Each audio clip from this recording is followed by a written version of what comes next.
আজকে আমি করব ভাজা মুসুরির ডাল। তার জন্য আমি মুসুরির ডাল নিয়ে নিয়েছি 150 গ্রাম।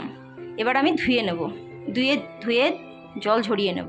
হ্যাঁ, ভাজা ডালের জন্য লাগছে পেঁয়াজ কুচি, লঙ্কা চিড়ে রেখেছি, টমেটো কুচি, আদা বাটা আর রসুন থেতো করে রেখেছি। এবার আমি ফোড়ন দেব। কড়াতে তেল দিয়ে দিচ্ছি, 2টো শুকনো লঙ্কা ফোড়ন দিয়ে দিচ্ছি,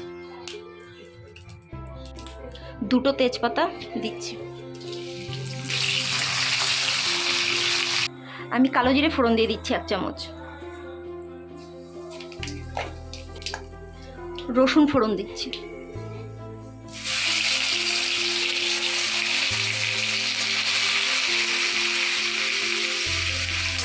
রসুনটা ভাজা হয়ে গেছে। এবার পেঁয়াজ দিয়ে দিচ্ছি,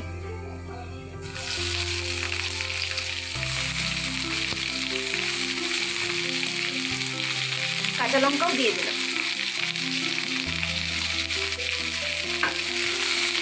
পেঁয়াজ ভাজা ভাজা হয়ে গেছে। এবার আমি টমেটো কুচি আর আদা বাটা দিয়ে দিচ্ছি।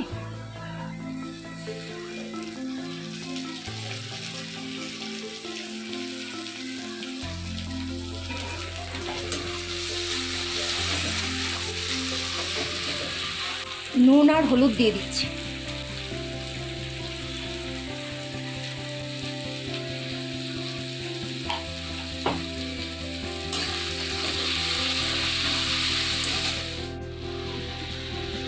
আমার মশলা ভাজা ভাজা হয়ে গেছে। এবার আমি ডালটা দেব।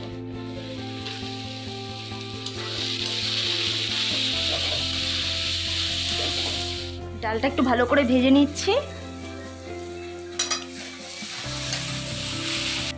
মুসুরির ডাল ভাজা হয়ে গেছে। এবার আমি জল দিয়ে দেবো, ফুটন্ত জল দিয়ে দিচ্ছি।